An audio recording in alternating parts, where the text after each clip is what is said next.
ሆፕ ቻናል ኢትዮጵያ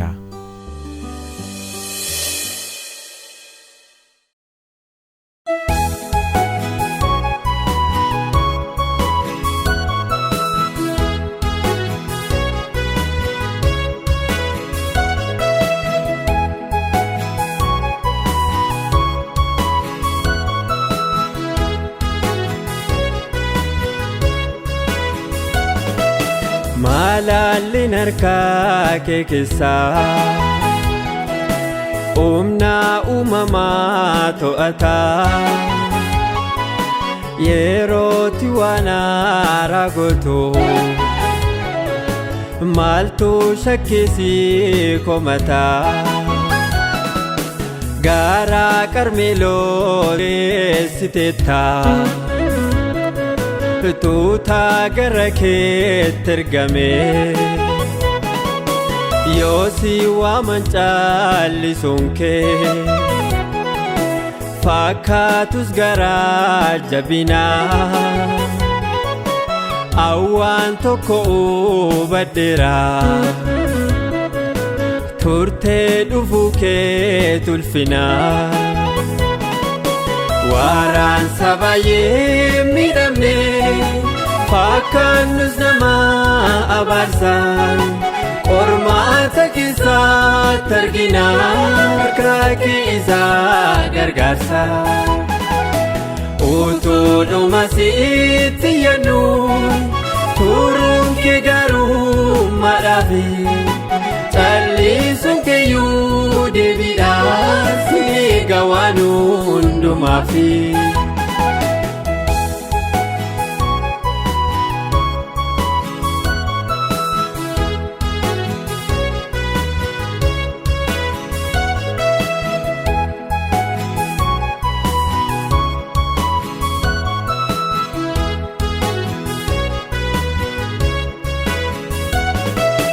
Dirree durarraa jajjanii warri falmanii eenyummaa kee boollaa biddaatuun seenini fedhaaniiru gargaarsa kee ati garuu yeroo sanatti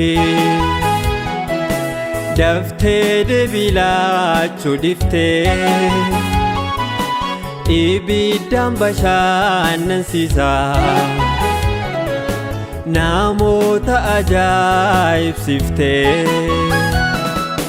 waraan sabayee miidhamne fakkaannus nama abaarsan qormaata keessatti argina harkaa kee isaa gargaarsa utuu dhuma sitti yaadnu turuun kee garuu madhaafi callisuun keeyyuu deebiidhaa si gawaan hundumaafi.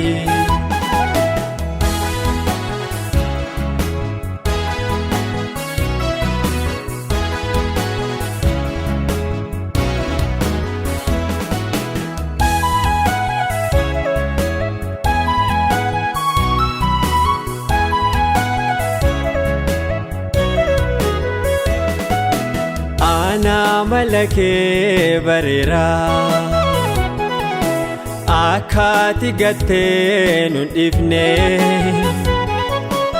addunyaa wantoota kanaas takkaati nun abdachiifne warqeen akkamiin beekamaa ibidda seenuu maleessaa bu'aa bay'inaarraa kuni wanta caaluuf nu qopheessa hojiin kee ajaa'ibumaan dhaalootarraa jeeffatamaan yoo feetes balballi hundumtuu furtuu tokkoon siif banamaan madaan harka kee yaadames boodaan argisiisaa mul'atuun karaan kee gumaaf kitila akkamiin sittaaf dhiikutuun.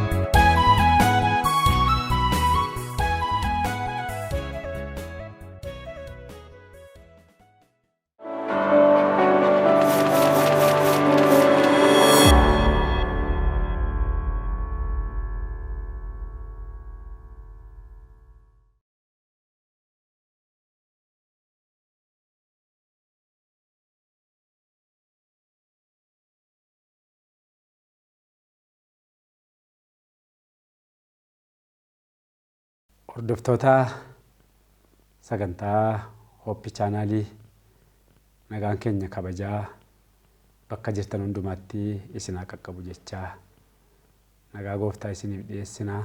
Attam jirtu nagaa keessanii? Waaqayyoon hin galateeffannaa isa haala hundumaa keessatti eegee geggeessee jiraachisee nus bakka nuyi jirrutti isinis bakka jirtanitti Waaqayyoo ayyaana isiniif kennee iddoo kanatti walii wajjiniin dubbii Waaqayyoo akka dhageenyuuf isaanis akka fayyinuuf carra qaboota isa nu godhe Waaqa abbaa keenyaa maqaa isaa hin galateeffannaa. Galanni maqaa isaatiif haa ta'u.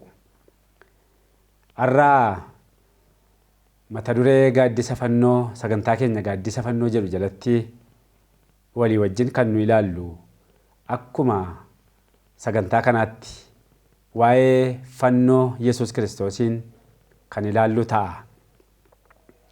Waa'een fannoo Kiristoos barumsaan haaraa miti. Namoonni baay'een beeku, hin lallabus, hin barsiisus. Garuu kan nuyi ittiin fayyine fannoo Yesuus Kiristoos kanaan waan ta'eef gadi fageenyaan saayinsii fayyina keenyaa kana beekuun barbaachisaadha.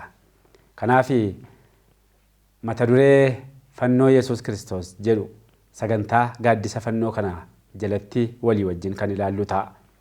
Mee utuu hin jalqabin fuuldura bakkuma jirtanitti mataa keenya yommuu gadi qabannu Waaqayyoon kadhannee jalqabna. In kadhanna. Yaa ulfaataa abbaa keenyaa isa waaqarra jiraattu Waaqa fayyina keenyaa si galateeffanna geggeessaa keetiif, gaarummaa keetiif, gargaarsa kee hundumaaf.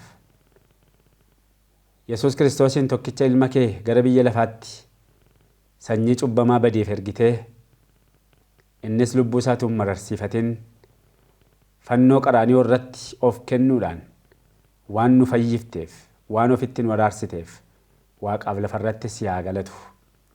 Amma karaan fayyinni dhala namaatiif ittiin ta'u karaan kan biraan jiru fannoodhaan ala. Mata duree fannoo, mata duree saayinsii fayyinaa dhala namaa yommuu qorachuuf kaanu Afuurri kee qulqulluun dhoksaa fannoo keessa jiru hunduma keenyaaf ibsu nu gargaari. Yeroo kana afuura keetiin garaa dhaggeeffattootaaf hordoftoota sagantaa kanaatti ati dubbadhu. Fannoodhaan jireenya adda addaa keenya cubbuutti nu fayyisi. Mootummaa kee isa nuuf karoorsiteettis nu qopheessi. Maqaa jaallatamaa maqaa gooftaa Yesuusiin si kadhanna. Ameen.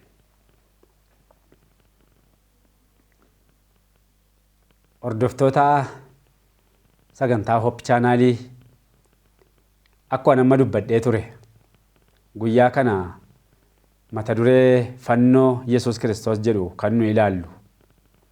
Fannoon handhuura macaafa kakuu haaraati. Kakuu haaraa keessatti iddoo olaanaa kan qabuuf handhuura macaafa kakuu haaraa kan ta'e fannoodha.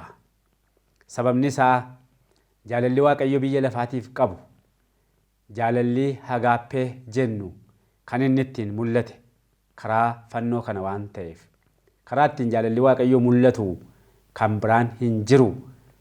Macaafa kakuu haaraa walumaa gala isaa keessatti Waaqayyo karaa fannoo kanaa jaalala hagaappee nu hunduma keenyatti mul'ise. Kanaaf fannoon jaalala Waaqayyoo kan mul'iseef humna Waaqayyoo isa nuyi ittiin fayyine kan bakkeetti baasedha. Waa'ee fannoo ilaalchisee Phaawulos yommuu dubbatu Qorontos isa tokkoffaa boqonnaa 1 lakkoofsa 18 irratti dubbiin fannoo isaa warra badanitti gowwummaadha.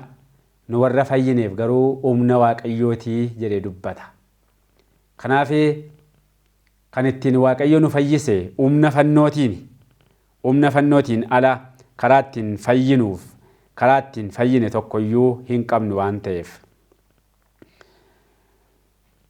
Seexanni fannoon kun akka inni hubatamu hin barbaadu. Dhugaan fannoo keessa jiru akka inni baramu yookiin akka inni hubatamu hin barbaadu. Sababni isaa fannoo keessa humna cubbamaa fayyisu, humna dhala namaa fayyisutu jira waan ta'eef. Kanaaf seexanni fannoo yonnaa jibbe, seexanni dhugaa fannoo keessa jiru yonnaa dhokse, yonnaa golge kun dinqii miti maaliif akka inni godhu beenna waan ta'eef.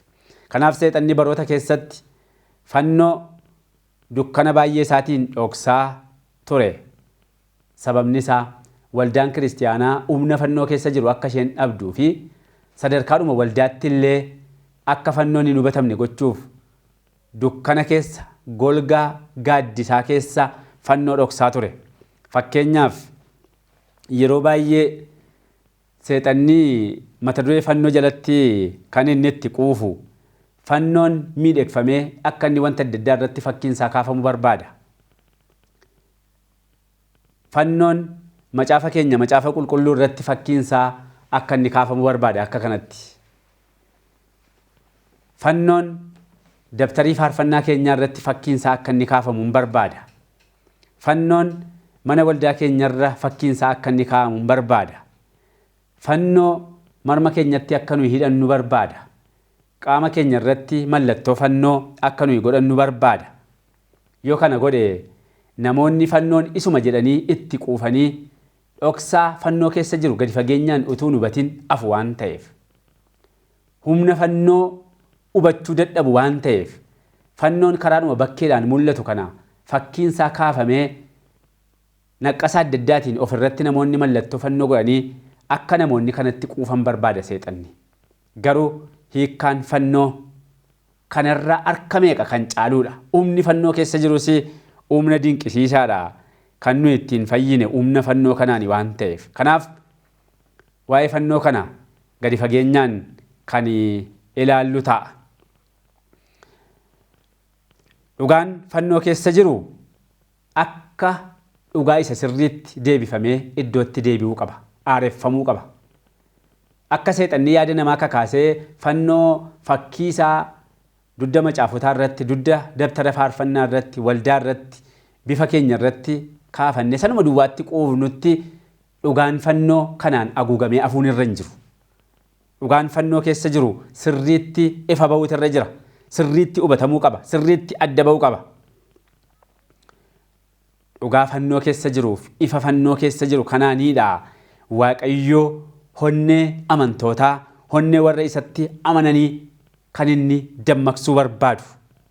Sababni isaa Wangeela Yohaannis boqonnaa 12 lakkoofsa 31 fi 32 irratti Yesuus Kiristoos yommuu dubbate amma ga'e firdiin biyya lafaa kanaa amma abboomaan biyya lafaa diidatti hin gatamaa jedhe. Ani erganii lafarraa holiiqee booddee nama hundumaa gara koottan harkisa jedhe. Yesuus kana yommuu dubbate humna fannoo keessa jiru dubbachuu isaati. Ergan lafarraa holiiqee ergan fannifame nama hundumaa gara koottan harkisa humna fannootiin jedhe Yesuus. Yeroo humna fannootiin nama hundumaa gara kootti harkisu immoo hin ga'e firdiin biyya lafaa kanaa abboomaan biyya lafaa diidatti gatama jedhe. Yeroo Yesuus Kiristoos fannifamu fannoo irratti amallee Waaqayyoo yommuu mul'atu seexanni immoo in injifatama, hin mo'ama. Namoonni baay'een harka seexanaa keessaa ba'u humna fannoo kanaan nama hundumaa gara koottan harkisa waan jedheef. Kanaaf inni kun akka inni hubatamu hin barbaadu seexanni. Humni fannoo keessa jiru baramee namoonni baay'een humna fannoo kanaan gara Kiristoositti harkifamanii akka isaan fayyan seexanni waan hin barbaanneef hiccitii fannoo keessaa akka inni dhokatuu fi wantoota adda addaa irratti fakkii fannoo boca isaa uumnee sana duwwaatti quufnee akka nuyi jiraannu barbaada. Kanaaf fannoon xiyyeeffannoo yookiin handhuura kakuu aaraa nuyi sirriitti gadi fageenyaan hubachuu qabnuudha. Mata dureedhuma fannoo Yesuus Kiristoos jedhu kana jalatti kutaa sadiitti gargar qoonnee ilaalla. Fannoo inni tokkoffaan kutaan tokkoffaan arra walii wajjiniin ilaallu fannoo ifa wallaansoo isa guddaa keessatti kan jedhu ilaalla. Fannoo ifa wallaansoo isa guddaa keessatti. Wallaansoon inni guddaan maa inni? Wallaansoon inni guddaan eessatti jalqabe? Mul'ata Yohaannis boqonnaa 12 lakkoofsa 9 irratti macaafni qulqulluun yommuu dubbatu Mikaa'eliif jawwicha gidduutti lola ta'eedha. Jawwichi immoo inni boofa duriitii Diyaabiloos seexana isa biyya lafaa hundumaa wallaalchiseedha. Lolli kun kan inni geggeeffame wallaansoon inni guddaan lolli inni guddaan kan inni ta'e Mikaa'eliif jawwicha gidduutti waaqa irratti ta'e. Kana wallaansoo isa guddaa inni nuyi jennu samaayii irratti jalqabe. Lolli guddaan samaayii keessatti Luusferiif Kiristoos gidduutti jalqabe kun eessatti goolabame? Fannoo irratti goolabamee ture. Yommuun akkas jedhu fannoo irratti goolabame yommuun jedhu arra hin jiru wallaansoonni guddaan jechuu miti.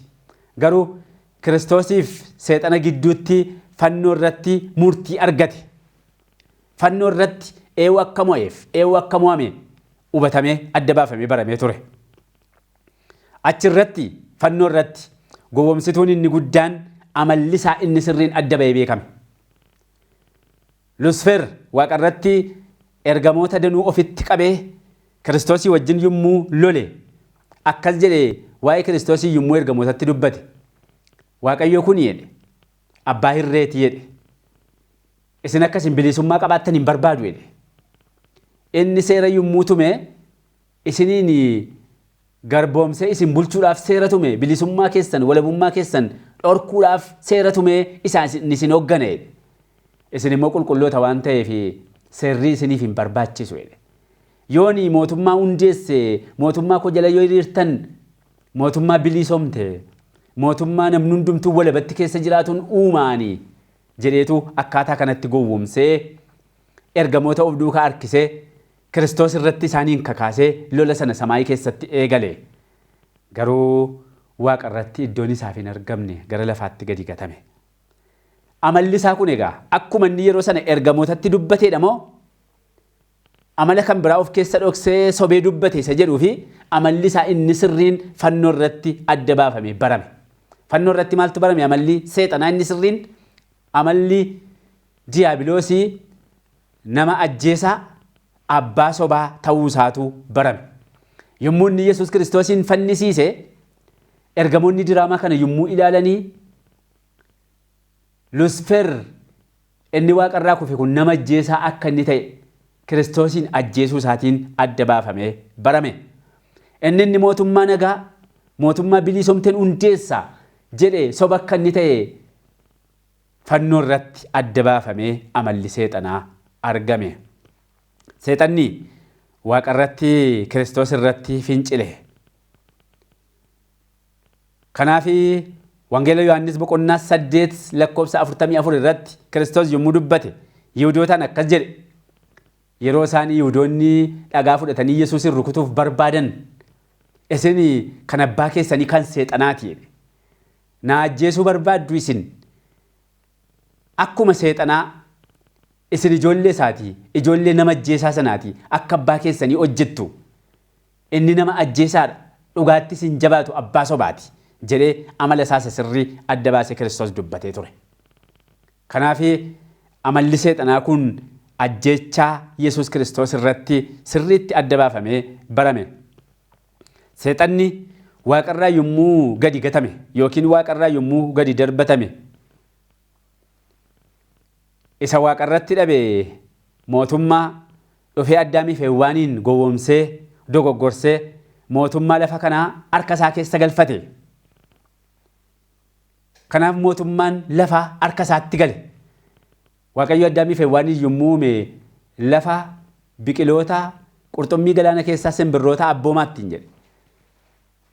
Lafa hoogganuu kana seexanni erga Addaamiif Hewaaniin kuffisee booddee isaan hirkaa fudhate.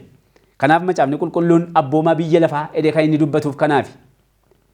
Wangeela Yohaannis boqonnaa 12 keessatti lakkoofsa 31-32 irratti amma ga'e firdiin biyya lafaa kanaa abboomaan biyya lafaa diidetti gatama edee Yesuus yommuu dubbate biyya lafaa abboomuu kana aangoo isaa kan inni fudhate Addaamii fi Hewaaniin erga cubbuutti kuffisee booddee karaa dalgaa fudhate jechuudha. Mootummaan seexanaa kun immoo inni Addaamii fi Hewaan hirkaa fudhate kan inni irratti hundaa'ee fedhii mataa ofii of jaallannaa irratti kan hundaa'edha. Mootummaan lafaa walumaa gala qajeelfama ofittummaa irratti hundaa'edha jechuudha. Waggoota 4,000 guutuu erga Addaamii fi Hewaan kufanii booddee seexanni amala ajjeechaa isa waaqa irratti jalqabe Kiristoosiin ajjeesee teessoo isaa irraa fudhachuu isa barbaade sana erga Addaamii fi Hewaaniin dogoggorse waggaa 4,000 kaayyoo isaa isa sirrii of keessatti dhokse. Kaayyoon isaa inni sirriin immoo ajjeechaadha. Amala ajjeechaa isaa kana waggoota 400 guutuu dhoksee of keessa kaa'e. Waggoota 4,000 guutuu erga of keessa kaa'e booddee gaafa Yesuus Kiristoos dhalate seexanni gammachuu guddaa gammade. Wangeela Luqaas boqonnaa 2 lakkoofsa 14 irraa yoo ilaalle ergamoonni Waaqayyoo waaqarraa gadi dhufanii gaafa Yesuus dhalate naannoo tulluu Beetaliheem irratti tiksoota oolaa tiksanitti ergamoonni Waaqayyoo misraachoo yommuu himan akkas jedhan galanni Waaqayyoof waaqarratti lafarrattis nagaadhaaf jaalalli gaariin namoota gidduutti jedhanii dubbatan. Yommuu isaan akkas jedhanii dubbatan seexanni gammachuu guddaa gammade. Maaliif? Lakkoofsa 11 irraa yoo ilaalle Luqaas boqonnaa 2 lakkoofsa 11 irraa akkas jedhanii itti dabalanii dubbatan ergamoonni kun tiksootatti yommuu misraachoo himan. Har'a magaalaa Daawit keessatti fayyisaan dhalateera innis Kiristoos gooftaadha jedhan. Yeroo kana dhaga'e seexanni gammachuu daangaa hin qabne gammade. Oduun kun oduu gammachiisaadha biyya lafaa guutummaatiif. Oduu saba hundumaatiif ta'uu isinitti himna jedhan ergamoonni. Oduun kun oduu gammachiisaadha. Warra fayyaniif oduu gammachiisaadha. Kiristoos gooftaa fayyisaa biyya lafaa dhalate waan ta'eef. Seexanaafis oduu gammachiisaa ture. Sababni isaa maaliif? Sababni isaa waggaa 4,000 guutuu seexanni akkatti Kiristoosiin argatu dhabeera. Kiristoosiin ajjeesuu barbaade waaqa irratti hin danda'amnee fi lafatti gadi gatame mo'amee lola guddaa waaqa irratti baname keessatti Kiristoosiin ajjeesuu dadhabee gara lafaatti gadi gatame. Yommuu gara lafaa dhufe immoo Kiristoos dhufee lafa kana irratti foon uffatee hin dhalanne waan ta'eef waggoota 4,000 guutuu kaayyoo sana of keessa dhoksee fedhii guutuutiin dhalachuu Kiristoosiin eeggachaa ture. Amma erga Kiristoos akka ilma Waaqayyootti gara biyya lafaatti dhufee dhalate booddee kaayyoo ajjeechaa isaa kana fiixaan baasuu barbaade seexanni. Seexanaa fi carraan kanarra caalu hin jiru. Ilma Waaqayyoo ajjeesuuf, ilma Waaqayyoo balleessuuf carraan kanarra caalu hin jiru ture. Diina seexanaa kan ta'e diinni cimaan Kiristoos dhufee gara lafaatti dhalate waan ta'eef. Kiristoos yommuu gara lafaatti dhufee dhalate mucaa gargaarsa hin qabne ta'ee dhufee dhalate seexanni isa ajjeesuuf harka isaa keessa dhufee galfame. Amma seexanni isa waaqa irratti dhabe sana ijaa baafachuudhaaf Kiristoos irratti tarkaanfii fudhachuu barbaade. Yeroo kana yaalii godhu jalqaba kan inni itti yaale karaa Heroodiis. Heroodiis mootiin Yihuudootaa seexanni Heroodiisiin kakaasee akka inni Kiristoosiin ajjeesu godhe. Yeroo Heroodiis ijoollee waggaa 2 akka isaan ajjeesaniif Beetalihemitti labse. Wangeela Maatiyos boqonnaa 2 lakkoofsa 1-16 yonnaa ilaalle. Heroodiis ijoolleen waggaa 2 gadi akka isaan ajjeefamaniif labsii baase. Labsii kana dugda duuba dhaabbatee kan jiru seexana. Akka Kiristoos ajjeefamu barbaadeeti. Akka kaayyoo seexanaatti amma yeroon dhufeera. Yeroo itti Kiristoos harka isaa keessa galfamu. Kanarraan kaasee Kiristoosiin achi keessatti argachuuf jecha ijoollee waggaa 2 gadii jimilaatti isaaniin fixe. Garuu wanti baay'ee namatti tolu yeroon Kiristoos itti ajjeefamu ammallee hin geenye ture. Kanaaf ituu ijoolleen kun hin ajjeefamin ergamoonni Waaqayyoo Maariyaamiif Yoosefitti dubbatanii mucicha fuudhanii gara Misiritti akka isaan baqatan godhan. Ijoolleen waggaa 2 gadiin ajjeefamanii Kiristoos jalaa miliqee ba'e. Yeroon isaa sababa hin geenyeef. Ammas yeroo kan biraa Yihuudoonni Yesuusin ajjeesuuf yaalii godhaa turan. Wangeela Yohaannis boqonnaa 10 lakkoofsa 31 irratti akkas jedha macaafni qulqulluun. Ammas Yihuudoonni isa rukutuuf Yesuusin rukutuu fi dhagaa fudhatan jedha. Yeroo Yihuudoonni Yesuusin ajjeesuuf dhagaa fudhatan kana ammas Yihuudoota kana dugda duuba dhaabbatee kan jiru seexana. Yesuusin karaa Heroodisiin ajjeesuu yommuu dadhabe amma immoo Yihuudoota itti kaasee dhagaadhaan rukutanii akka isaan ajjeesaniif kakaase. Garuu macaafni yommuu dubbatu ammallee yeroon isaa hin geenyedha. Wangeela Yohaannis boqonnaa 7 lakkoofsa 30 irraa. Akkasuma Wangeela Yohaannis boqonnaa 8 lakkoofsa 20 irratti yeroo garagaraatti karaa Yihuudootaa Yesuusin ajjeesuuf yaalii baay'ee ta'ee garuu ammallee yeroon isaa hin geenye. Kan biraan carraa kan biraan dhufe seexanaaf Kiristoosin akka inni ajjeesuuf. Innis Geetsemaaneetu ga'e. Geetsemaaneee irratti isa yeroo baay'ee karaa Heroodisiin karaa Yihuudootaa yaalii godhee dadhabe seexanni carraa kana Geetsemaaneee irratti argate. Akkas jedhe Yesuus Geetsemaaneetti yommuu qabamuudhaaf ka'e. Wangeela Luqaas boqonnaa 22 lakkoofsa 53 irratti guyyaa hundumaa mana qulqullummaa keessa isinii wajjinan ture. Isinii harka keessa narra hin keenye. Amma garuu yeroo isaati. Yeroo gooftummaa dukkanaati jedhee dubbate. Yeroo qabamuudhaaf ka'e Geetsemaaneetti amma yeroo isaati. Kanaan dura nan dandeenye isin. Karaa Heroodisiin na ajjeesuu yaaltanii ittuu hin danda'amne. Yihuudoonni dhagaanatti fudhataniiru hin danda'amne mana qulqullummaa keessatti. Fittee mana qulqullummaa irra darbatanii ajjeesuuf yaalii godhan hin danda'amne yeroon isaa hin geenye waan ta'eef. Amma garuu yeroon isaa kan gooftummaa dukkanaati na qabaa jedhe Yesuus Kiristoos. Wangeela Yohaannis boqonnaa 8 lakkoofsa 44 irratti Kiristoos inni jalqabumaa kaasee ajjeesaadha jedhee yommuu dubbate jalqabumaa kaasee jechuun isa seexanni waaqa irratti yaalii godhee dadhabe. Baroota keessatti immoo karaa Heroodisiin karaa Yihuudootaa isa inni dadhabe ilaalchisee yommuu dubbatu inni jalqabumaa kaasee ajjeesaadha jedhee kaa'e. Seexanni yeroo baay'ee Kiristoosin ajjeesuudhaaf balleessuuf yaale garuu isaaf hin danda'amne ture yeroo ammallee hin geenye waan ta'eef. Garuu Geetsemaaneetti billaadhaaf bokkuu baatanii akka nama hattuu qabuutti Yesuusin qabuu yommuu dhufan amma na qabaa yeroon isaa kan gooftummaa dukkanaati yeroon isaa ga'eera jedhee to'annaa seexanaa jala akka gale dubbate Yesuus. Kanaaf Yesuus Kiristoos fannifamuudhaaf mataa isaa dabarsee harka hordoftoota seexanaatti ofii isaa kenne. Amma Geetsemaaneedhaa kaasee Kiristoos harka to'annaa seexanaa jala guutummaa guutuutti gale. Seexanni akka jaallate isa gochuuf harka seexanaa keessa gale Yesuus Kiristoos. Fedhiin seexanaa kaayyoon seexanaa inni dhokataan waggoota 6,000 guutuutiif inni dhokatee ture. Amma bakkeetti baafamuutti ka'e. Kiristoos irratti kaayyoo isaa kana bakkeetti baasuudhaaf hin qophaa'e seexanni.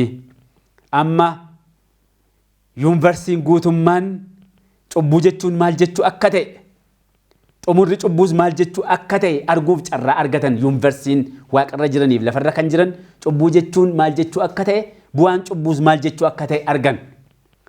Luusferiin duukaa bu'uun seexana duukaa bu'uun dhuguma mootummaa bilisomte mootummaa nagaa mootummaa jaalalaa, mootummaa nagaa fidamoo wanta kan biraa faallaa isaatu ta'a kan jedhu yuunivarsiitiin arguudhaaf carraa argatte. Amma cubbuu jechuun Waaqayyo irratti finciluu fi seera Waaqayyo irratti finciluudha. Cubbuu jechuun Lucifer inni Waaqa irratti cubbuu jalqabe, Waaqa irratti finciluudhaan cubbuu jalqabe, lafa kana irrattis hojii fincilaa itti fufe. Kanaaf daandii seexanaa abboomamuu diduu kaayyoo isaa duukaa bu'uuni yoo danda'ame Waaqayyoon ajjeesuutti illee akka nama geessu asitti argame. Sababni isaa hordoftoonni seexanaa yeroo sana Yesuus Kiristoosiin ajjeesuudhaaf carraa argatan waan ta'eef cubbuun yoo isaaf danda'ame bu'aan cubbuu Waaqayyoon gara ajjeesuutti nama geessa. Akkaataa kanatti Yihuudoonni Yesuus Kiristoosiin ajjeesanii hordoftoota seexanaa ta'anii isa duukaa bu'uurraan kan ka'e. Kiristoosiinis hin jibban. Kanaaf asirratti amalli seexanaa guutummaadhaan guutuutti bakkeetti saaxilame.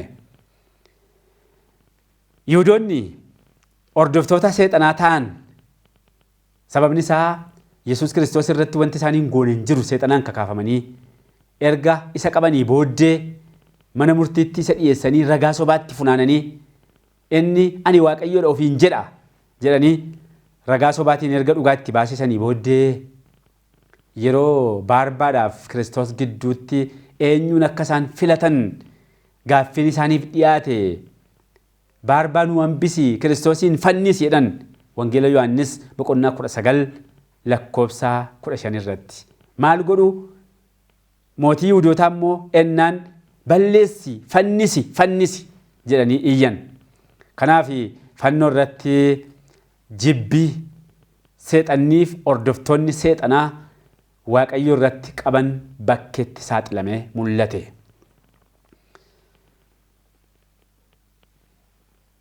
Fannoon aadaa warra Roomee keessatti namni fannoo irratti ajjeefamu nama yakka guddaa hojjeteedha.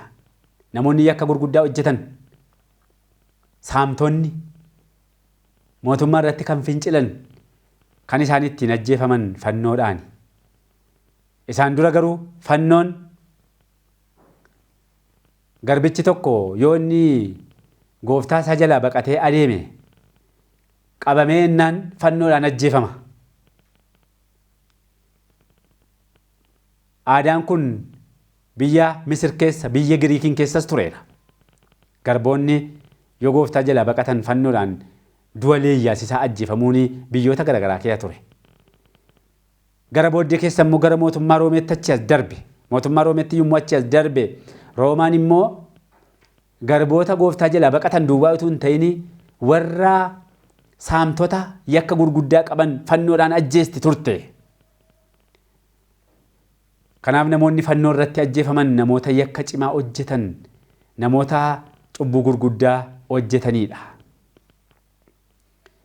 Yeroo namni yakka hojjete tokko itti murtaa'ee gatiittii isaa irratti fannoo baatee adeemu isaaf leeyyoo qaanii salphina guddaa ture. Erga lafatti fannifamu ga'ee booddee harki isaa diriirfamee fannoo irratti fannifama, mizmaaraan waqarama. Kiristoos akka kana ta'e ituu cubbuu hin qabaatin harka seexanaa keessa yommuu galfame akka seexanni isa barbaade akka seexanni akka jaallatetti isatti xabatu ta'e Kiristoos. Kanaaf wanti nuyi hubachuu qabnu dhiphinni qaama Yesuus irratti ta'e inni harki isaa mizmaarri rukute miilla isaa mizmaaraan isaa waraanan gonfoon qoraattii mataa Yesuus Kiristoos irra kaa'amee inni isaa reeban walumaa gala dhiphinni qaama Yesuus Kiristoos irratti ta'e Waaqayyo biraa kan dhufe miti. Seexana biraa dhufe. Seexanni hordoftoota ofii isaatii kakaasee qaama Yesuus Kiristoosiin akka isaan dhiphisaniif godhee. Kanaaf leeyyoon fannoo irratti Yesuus irra ga'e, reebichi isa irra ga'e, dhiigaa dhangala'uun isa irra ga'e, gonfoon qoraatti mizmaaraan waraanamuun hundumtuu karaa seexanaati kan inni ta'e. Garjabinni seexanaa, ajjeesaa ta'uun seexanaa fannoo irratti akkanatti mul'ate. Fannooni Kiristoos fannoo irratti du'uunsaa karoora Waaqayyooti. Karoora Waaqayyoo ture. Garuu wanti nuyi beekuu qabnu asirratti hiikkaa fannoo sirriitti baruu qabna jedhee kan hin yaadu. Reebamuuf dhiiguun salphifamuunsaa karoora Waaqayyoo miti. Fannifamuunsaa karoora Waaqayyooti. Reebamee akka kanatti qaamaan dhiphachuunsaa garuu kaayyoo seexanaati. Seexana biraa akka kaafame. Waaqayyo garuu harka seexanaatti kenne in ayyame akka Kiristoos harka seexanaatti dhiphatuuf immoo. Maaliif amalli seexanaa bakkeetti akka inni baafame yuunivarsiitii duratti mul'atu Waaqayyo barbaade. Garuu wanti nuyi beekuu qabnu isa seexanni fannoo irratti Kiristoosin dhiphiseef Waaqayyo itti gaafatamummaa isaan fudhatu. Bu'aan dhiphachuu Yesuus Kiristoos leeyyoon isarra ga'ee hundumtuu jibba seexanni isarraa qaburraan kan itti dhufeedha. Akkas jechuun dhiphinni qaamaa Yesuus Kiristoos irra ga'e, salphinni leeyyoon Yesuus Kiristoos irra fannoo irratti ga'ee aarsaa nu fayyisuuf gahaa ta'e miti. Dhiphinni qaama isaatii aarsaa nu fayyisuuf gahaa ta'e ta'uu hin danda'u. Akkas jechuun maa inni aarsaa nu fayyisuuf kaffalame dhiphina qaamaa duwwaatiin wal qixxeessineen ilaallu. Nuyi dhiphina qaamaa duwwaatiin fayyine jennee ilaaluun nurra hin jiru. Aarsaan nu fayyise isa kan dhiphina qaamaa duwwaa miti. Inni dhiphina qaamaa sun karaa seexanaa ta'e waan ta'eef jechuudha. Kana barumsa gara fuulduraa keessatti mata dureedhuma kana jalatti bal'ifnee walii wajjin ilaalla. Kanaaf isa seexanni fannoo irratti Kiristoos irratti godhe, isa seexanni gonfoo qoraattiitti kaa'e, isa seexanni harkaan miilla isaa mismaaraan waraanee dhukkubbii irraan ga'e, leeyyoo irraan ga'e kan Waaqayyo ilma isaa irratti godhe jin wal bira qabnee ittiin bita galuu hin qabnu. Wanti seexanni qaama Kiristoos irratti hojjete jira, wanti Waaqayyo fannoo irratti raawwate immoo jira fayyina keenyaaf. Amma garuu kutaa jalqabaa kana keessatti kan nu ilaallu wanta seexanni qaama Yesuus Kiristoos irratti godhe fannoo wallaansoo isa guddaa wajjin wal bira qabne ilaalla. Yeroo kan biraa garuu Waaqayyo immoo fannoo irratti ilma isaa irratti maal raawwate kan jedhu ilaalla. Kanaaf aarsaan fayyina keenyaaf kaffalame isa inni qaamaan dhiphate miti. Inni Yesuus Kiristoos qaamaan dhiphate karaa seexanaatti dhufe. Garuu aarsaa nuuf baafame wanta nuyi ittiin furamne Waaqayyo ilma isaa irratti kan godhe qaba. Isa kutaa kan biraa keessatti ilaallaa jechuudha. Dhiphachuu qaama Yesuus Kiristoos fannoo irratti dhiphateef, leeyyoo isarra ga'eef, arrabsamuu isarratti ta'e hundumaaf itti gaafatamummaa isaa kan fudhatu seexanaa fi seexana qofaadha. Garuu seexanni maal godha? Ofii isaatii dhiphina kana fideetu kiristaanota immoo yommuu gowwoomsu isuma inni qaamaan dhiphate duwwaatu fayyina keessaniif gaadha jedhee xiyyeeffannoo keenya dhiphina qaamaa Yesuus Kiristoos irra ga'e duwwaarra yaada keenya akka nuyi keenyu barbaada. Yeroo baay'ee nuumti mataan keenya kiristaanonni yommuu lallabnu, yommuu barsiifnu, yommuu faarfannu dhiphina qaamaa duwwaarratti xiyyeeffanna. Kiristoos nuuf dhiphate, nuuf dhiiga isaa dhangalaase, nuuf gonfoo qoraattii baate, nuuf harka isaaf miilla isaa mismaarri nyaate kanaan fayyineenna. Bita galuu hin qabnu addana keessatti barumsa kanarratti. Sababni isaa dhiphinni qaamaa Yesuus Kiristoos irra ga'ee gara jabina jibba seexanni isarraa qabuun isarra ga'ee aarsaa kan nuuf ta'e bakka keenya bu'aa akka inni ta'ee nu furu kan godhe dhiphina qaamaa kan Yesuus Kiristoos kana miti jechuudha. Adda baasuun nurra jira kana. Kanaanitu seexanni arrammoo kiristaanota wallaalchisaa. Aarsaan siif kaffalame kanumaan raawwate dhiphina qaamaatiin raawwate kiristaanonni dhiphina qaamaa duwwaa irratti akka isaan xiyyeeffatan barbaada waan ta'eef. Garuu aarsaan fayyina keenyaaf kaffalame kan biraan jira. Akkuma nama dubbadhe isa kutaa kan biraa keessatti yeroo kan biraa kan ilaallu ta'a. Qaama Yesuus Kiristoos irratti dhiphinni ta'e amala seexanaatu mul'ate. Wallaansoo gaariifamaa gidduu jirutti keessatti wallaansoo Kiristoosiif seexana gidduutti ta'e keessatti seexanni maal akka fakkaatu ajjeesa akka ta'e abbaa sobaa akka ta'e dhiphina qaamaa inni Yesuus Kiristoos irratti geggeesseen saaxilamee adda ba'ee beekame amalli seexanaa.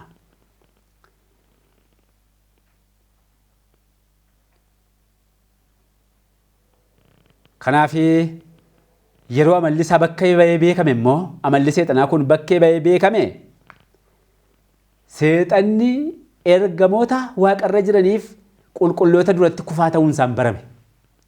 Sababni isaa waaqarra yommuu ture ani mirga keessaniifan falmaa, ani qullaa'ummaatti akkasiin jiraattan hin barbaada, ani mootummaa nagaa jaalalli tokkummaan keessa guuteen hundeessaa utuu mootummaan natti kenname.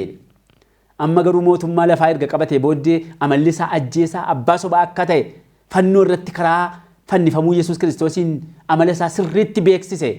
Kana booddee macci ergamoonni qulqulloonni waaqarra jiran warri hin kufin akkasuma yuunivarsiitii garaagaraa keessa kan jiran hundumtuu seexanni abbaa sobaa ajjeesaa akka inni ta'e sababa baraniif seexanni kufaa ta'e argame achirratti. Kanaaf ergan olii qee booddee firdiin biyya lafaa kun abbooma biyya lafaatti hin kennaman inni jedhe biyya lafaatti firdiin isa seexana isa biyya lafaa geggeessutti firdiin faradame inni sobaadha ajjeesaadha jedhamee murtiin itti kenname yaada qulqullootaa keessatti jechuudha. Karaa fannoo Yesuus Kiristoosiin namni hundumtuu fayyuunsaa dhugaadha. Garuu karaa isa seexanni irratti hojjetee utuu hin ta'in karaa isa Waaqayyo ilma isaa irratti raawwatee nu hundumti keenya fayyuuf dandeenye. Galatiyaa boqonnaa 6:14 irratti Phaawulos akkas jedhee dubbata. An garuu of hin jaju fannoo gooftaa keenya Yesuus Kiristoosiin malee isaan biyyi lafaa naaf fannifameera anis biyya lafaatti fannifameera jedhee dubbata. Nuyi kan nuyi biyya lafaatti fannifamne karaa fannoo Yesuus Kiristoosiini. Dubbii kana ammas sirriitti gadi fageenyaan hubachuun barbaachisaadha.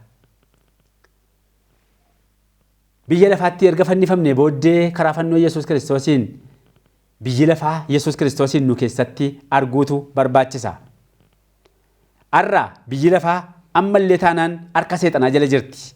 Bittaaf hoggansa seexanaa jala jirti biyyi lafaa. Etuu har'allee nama biyya lafaa tokkoof Kiristoosiin yookiin nama biyya lafaa tokkoof kiristaana gidduutti eenyuun filattu jedhanii biyya lafaatiif gaaffiin dhiyaate. Biyyi lafaa eenyuun akka isheen filattu beekamaadha. Biyyi lafaa kan ishee filatti. Kiristoosiif hordoftuu Kiristoosiin dabarsitee kenniti har'allee biyyi lafaa. Kanaaf nuyi kan nuyi ittiin furamne, kan nuyi ittiin fayyine aarsaa Yesuus Kiristoos nuuf godheeni. Garuu akkuma sila mata duree irratti dubbachuuf yaale. Kutaa fannoo isa jalqabaa keessatti fannoo Yesuus Kiristoosiif wallaansoo isa guddaa ilaalla. Wallaansoon inni guddaan kan inni eenyu akka mo'eef eenyu akka mo'ame sirriitti bakkee ba'ee yuunivarsiitii hin kufin jiraniif qulqulloota lafarra jiranitti kan inni mul'ate fannoo irratti. Yeroo fannoo irratti seexanni dhiphina qaamaa Yesuus Kiristoos irratti mul'ise raawwate amala isaa isa sirriitu bakkeetti ba'ee saaxilame. Namoonni baay'een silayyuu amalli seexanaa kana amalli Luusfer kana jedhanii adda baasanii baran. Kiristoos qulqulluu akka ta'e seexanni immoo abbaa sobaa ajjeesaa akka ta'e adda baafamee barame. Amma ga'e firdiin biyya lafaa kanaa abbooman biyya lafaa diidatti gataman inni Yesuus jedhe kanaadha. Mazzanamee madaalamee kufaa ta'e argame Luusfer. Lola sana keessatti Kiristoos yoo ajjeefamellee obsaan mo'ate. Seexanni garuu ajjeesaa abbaa sobaa ta'uusaa fannoo irratti mul'isee abboommii Waaqayyoo irratti kan fincilu abboommii Waaqaa kan cabsu cubbuudhaaf adda duree akka ta'e isa akka ta'e of beeksise. Kanaaf seexanni fannoo irratti injifatame. Lola isa guddaa Kiristoosiif seexana gidduutti Waaqa irratti ta'e keessatti lafarrattis lolli kun geggeeffamee Kiristoosiin ajjeesee Kiristoos mo'ichaan injifate, obsaan injifate, seexanni immoo seera Waaqaa cabsee cubbuu hojjechuudhaan injifatamee kufe fannoo irratti. Kana booddee abboomaan biyya lafaa diidatti gatame.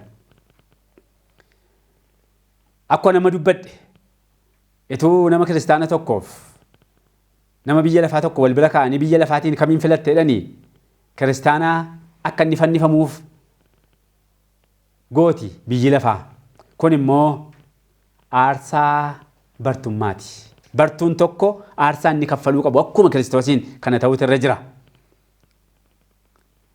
Biyyi lafaa yeroo Kiristoosiinis gara fannootti fiddee sila wal dhabdee qabdi turte amma garuu walii galte diina tokkicha qabu waan ta'eef yeroo sana Yihuudoonni warra Roomaa wajjin waliin galan turan. Fariisonni immoo Saaduqoota wajjin wal dhabdee qabu fannoodhaan dura. Garuu fannoo irratti hundi isaanii walii galan. Yihuudoonnis warri Roomaas Fariisonnis Saaduqoonnis fannoo irratti tokkummaa uumanii diina isaanii isa qofaa Yesuus Kiristoos irratti xiyyeeffatan. Arrallee taanaan biyyi lafaa dhimma kiristaanota dabarsanii kennuu irratti, dhimma kiristaanota ari'achuu irratti isa sila waliin galle amma gara walii galteetti dhufti. Kanaaf lola isa guddaa keessatti seexanni sababa inni fannoo irratti injifatameef amala seexanaaf Kiristoosiin kana adda baafnee yommuu gara Kiristoosiin gorru fannoo Yesuus Kiristoosiin yommuu fayyinu cubbuu keessaa yommuu wala babaanu nus garee Kiristoosiin taana. Biyyi lafaa nu ari'achuu jalqabdi. Nus gatii bartummaan nurraa gaafatu baasuu jalqabna. Ari'atamuu kan nuyi jalqabnu yeroo sanaadha jechuudha. Kanaaf amalli Yesuus Kiristoos waldaa baraarraa keessatti mul'achuutu irra jira. Waldaan baraarraa aniif isin Kiristoositti kan amannu lola isa guddaa keessatti garee Kiristoosiin taanee seexanni yonnaa nu jibbe yonnaa nu ari'ate amma xumuraatti dhaabbannee mataa keenya kennuun nurra jira. Gara xumuraatti dhiphinni kun kiristaanota irratti hin dhufa dhiphinni akkasii. Gara xumura baraatti kiristaanota irratti ari'annaan lolli cimaan hin ka'a. Sababa kan biraaf garuu ta'uu hin qabu. Fannoo Yesuus Kiristoosiin nu keessatti waan argiteef seexanni biyya lafaa wajjin walii galanii kiristaanota in ari'atu. Yeroo sana humni wangeelaa kiristaanota keessaan mul'ata. Dubbiin fannoosaa warra badanitti gowwummaadha nu warra fayyinetti humna Waaqayyooti inni jedhu. Dubbiin fannoo Kiristoos humni fannoo Kiristoos nu keessaan biyya lafaatti mul'ata. Kanaaf hordoftoota Hope chaanaalii michoota Waaqayyoo kan taatan fannoo irratti lola gaariifamaa gidduutti ta'u lola Kiristoosiif seexana gidduutti ta'utu murtii argate eenyu akka mo'eef eenyu akka mo'ame hin barame fannoo irratti. Akkuma sila dubbadhe dhiphinni qaamaa Yesuus Kiristoos irra ga'e leeyyoof salphinni isa irra ga'e kana miti kan nu fayyisu inni karaa seexanaa dhufe waan ta'eef. Garuu yommuu amantiidhaan fannoo Yesuus Kiristoosiin fudhannu nuyi garee Kiristoosiin taanee lola kana keessatti garee warra injifatanii taana. Kanaaf dhimma fannoo irratti fannoo isaa fakkiinsaa wanta adda addaa irratti fakkiinsaa kaafamu kanaan humna fannoo xiqqeessinee ilaaluu hin qabnu. Humni fannoo kanarra kan caaluudha waan ta'eef. Fannoodhaan humna cubbuutti furamnee lola guddaa keessatti garee Yesuus Kiristoosiin taanee warra humna fannootiin amalli seexana bakkeetti akka saaxilamu jaalalli Waaqayyo biyya lafaatiif qabus akka mul'atu ulfinni Waaqayyo biyya lafaatti akka mul'atu goonee wangeela mootummaa biyya lafaatti lallabuudhaan dubbii fannoo Yesuus Kiristoosiin lubbuun danuun fayyee nus warra fayyan ta'uu akka dandeenyutti gooftaan nu gargaaru. Dhoksaa fannoo keessa jiru kana hubachuu akka dandeenyutti gooftaan ayyaana nuuf baay'isu. Hubannaa qalbii keenyaa inni nuuf banu maqaa isaatii jedhee ameen. Kadhataan walitti qabnaa. Yaa tolaadhaaf qulqulluu abbaa keenyaa si galateeffanna. Yeroo kana dhugaa fannoo keessa jiru. Lolli gaariifamaa gidduutti samaa irratti jalqabame. Lolli seexanaaf diiyaabiloos gidduutti Kiristoosii fi diiyaabiloos gidduutti Mikaa'eliif Lusfer gidduutti waaqa irratti jalqabame. Fannoo irratti murtii argatee eenyu akka injifateef eenyu akka injifatame karaa fannoo dhoksaa kanaan biyya lafaatti waan saaxilteef maqaan kee galateeffamu. Nus yeroo arganne dhugaa kan akka kanatti hubachuuf carraa nuuf kenniteef waaqaaf lafarratti maqaan kee galateeffamu. Amma immoo hin fayyinaa dhugaa fannoo keessa jiruun nu fayyisi. Humna fannootiin garbummaa cubbuu jalaa bilisa nu baasi. Garee Kiristoosiin taanee seexanaan morminee warra ifa fannoo biyya lafaatti calaqqisan ta'uudhaaf ayyaanni waaqummaa keetii adda adda keenya haa tuqu. Dubbii kanaatti jiraannee fayyina bara baraa dhaaluuf nu gargaari. Maqaa jaallatamaa maqaa Gooftaa Yesuusiin si kadhannaa. Ameen.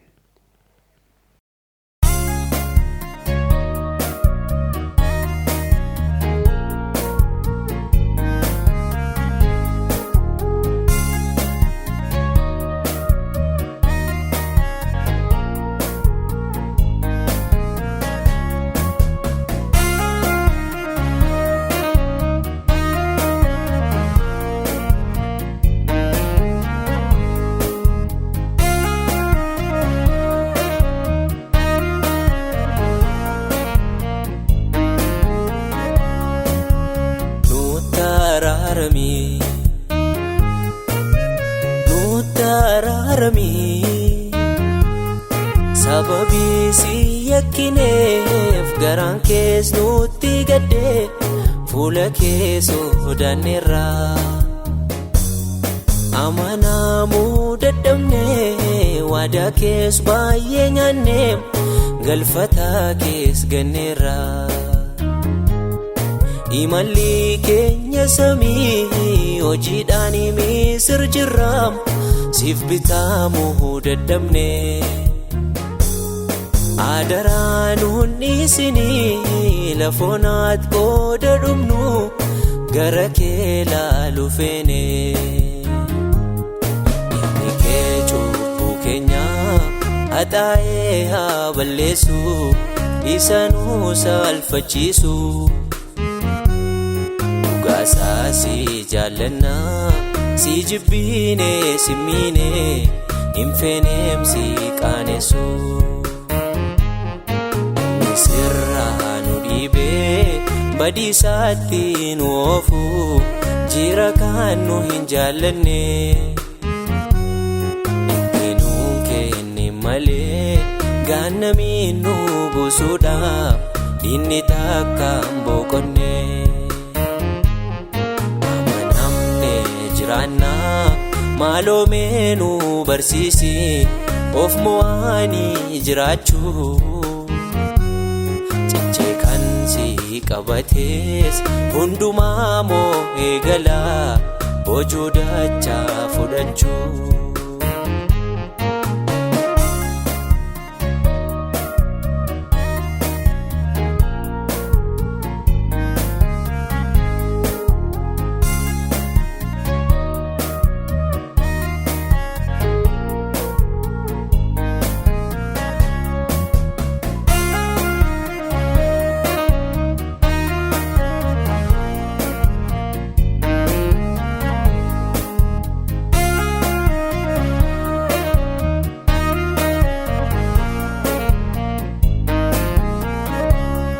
Sababii si yakkineef nagaan daachees boora'ee hundumtuu saadaa deema.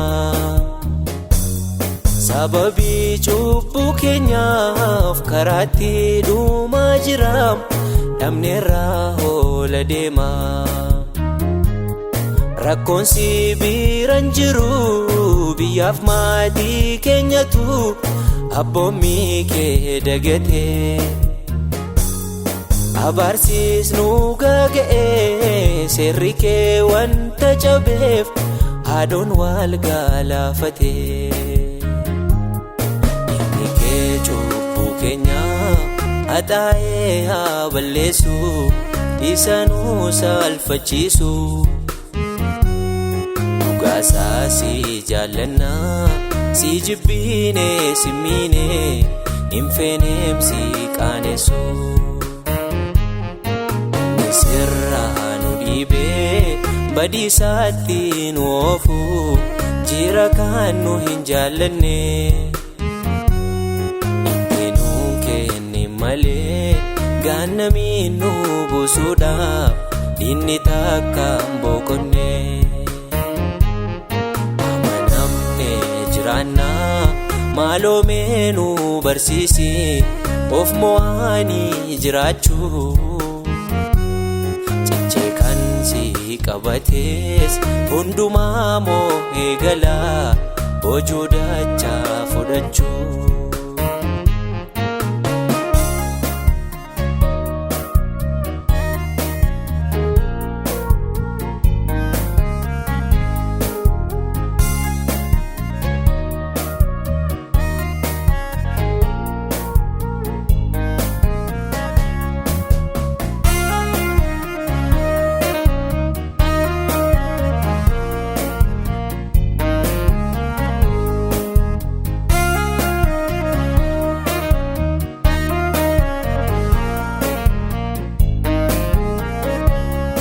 Bilisummaa dheebonnee gara keetti iyyannaan ati qofaatti nun dhiifne.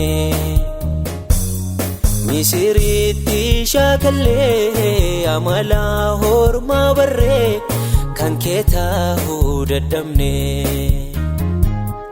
Warra siin beekne miti jaalleewwan dhugichaatu kaleessaa si fannise. Orma qofaayyuu miti arras bara keenyatti dhuunfaa keessi salphise.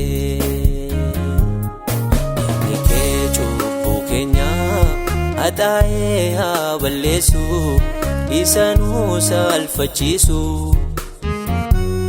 Dhugaasaa si jaallanna si jibbiine si miine hin feeneem si qaanessu.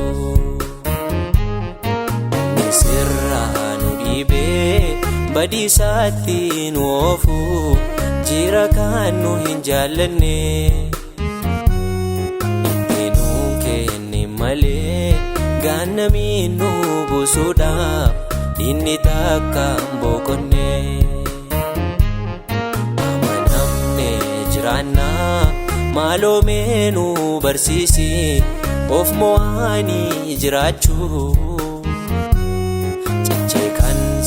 Qabatees hundumaa moo'ee galaa boojuu dachaa fudhachuu.